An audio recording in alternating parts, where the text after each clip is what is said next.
Welcome to Masteshift. I'm Nelson Carr. Today we're going to rebuild the 700R transmission, also known as the 4L60. For most people, rebuilding a transmission is intimidating. It doesn't have to be. For the next hour and a half, I'm going to show you tear down, inspecting, and rebuilding the transmission. First, let's identify the transmission. You're going to need a governor cover, an aluminum front pump, and a 2/4 servo. Let's tear this transmission down. Let's remove the speedometer housing. First, you're going to want to take the bolt and bracket off. Pull the speedometer out, lay it off to the side. Next, you're going to want to remove the 15mm bolts that hold the tail housing on.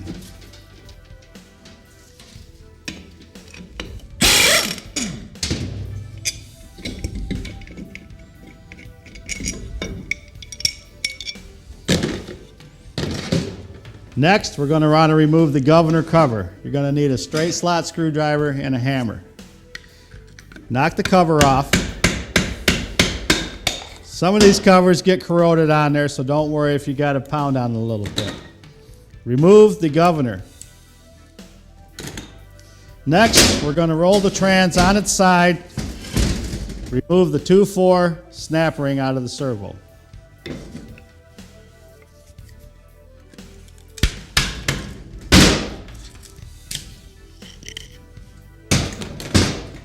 Take a pair of pliers and grab the servo cover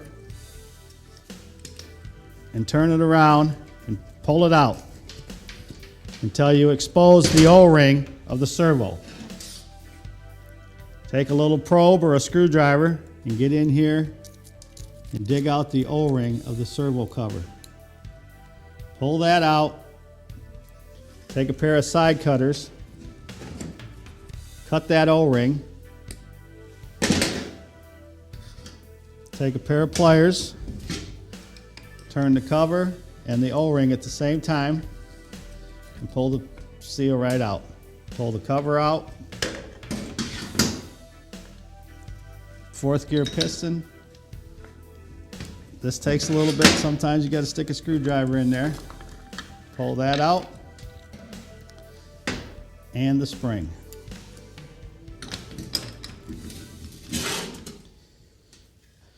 Next, we're going to want to take the bolts out of the pan. Going to need a 13mm socket for that.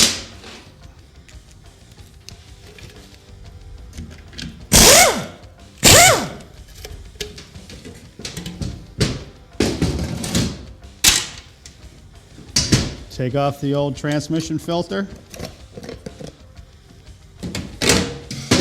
Now we're going to want to remove all the valve body bolts and unplug the wiring harness. You might want to take a picture of your wiring harness or draw a picture on a piece of paper so you know exactly what plug plugs in where. First, let's take off the detent spring on the valve body.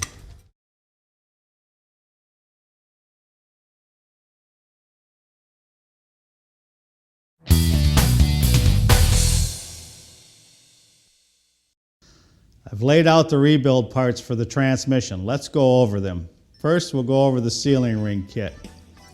In this kit, there is 2 different types of input sealing rings. One's called a scarf cut sealing ring. It's got a scarf cut right here that goes on the groove here. When that ring's installed, you need to make sure that that scarf cut angles are right. It'll close right up.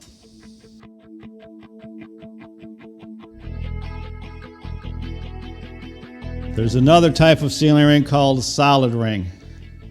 You need a sizing tool to put this ring on.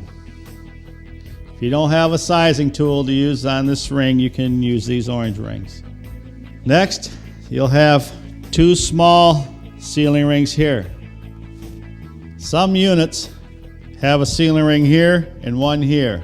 That's where these two little white rings go. This particular trans does not have those. Next, these are the pump rings. Again, these are scarf cut also. If you open them up, you can see the angle of it.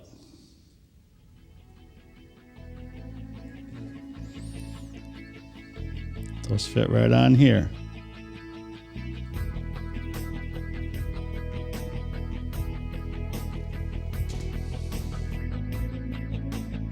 These sealing rings are for the servo.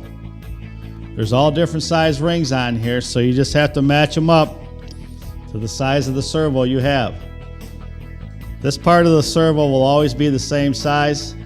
This part of the servo here is going to be different size depending on motor size.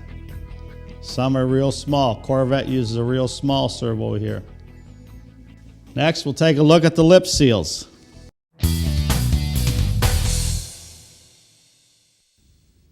Let's sub-assemble the input drum. These are the components that make up the input drum. We need to take your input drum and stand it up this way because this is how we're going to assemble the drum. What I did is I just took my reverse input drum, laid it upside down, and then got an old tail housing and just stand it up there and then insert my drum in there. That kind of supports it to give me a little holding fixture to hold that. First, we're going to need the O-ring. That goes down inside here. There's a little groove that it fits in. Just push that down in there and take a little petroleum jelly and rub it on that seal. Next, let's take the smallest piston in the drum. This is 3/4 piston, and go to our kit and find the seals that fit it.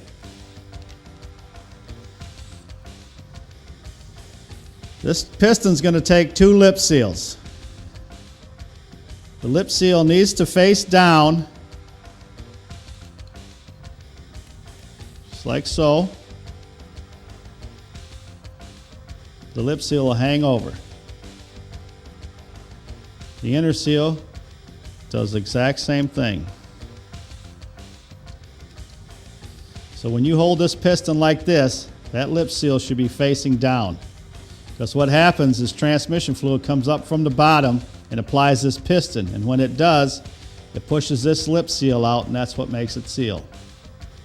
Let's put this piston in the drum. First, we'll need to get our petroleum jelly or Vaseline and coat this real good.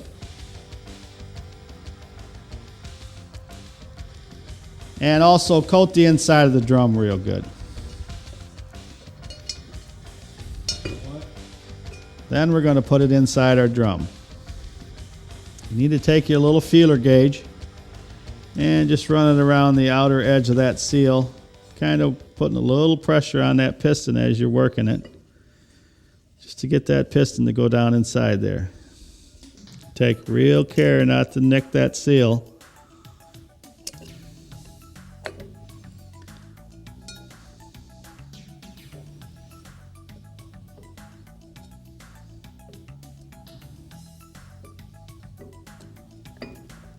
There, that's down flush, and you should be able to turn that a little bit to make sure that's down inside there. When that's down there, that should be flush. You shouldn't have any seal sticking out of this. If you have any rubber seal sticking out of there, you're going to take that back out and do it again because you rolled the seal.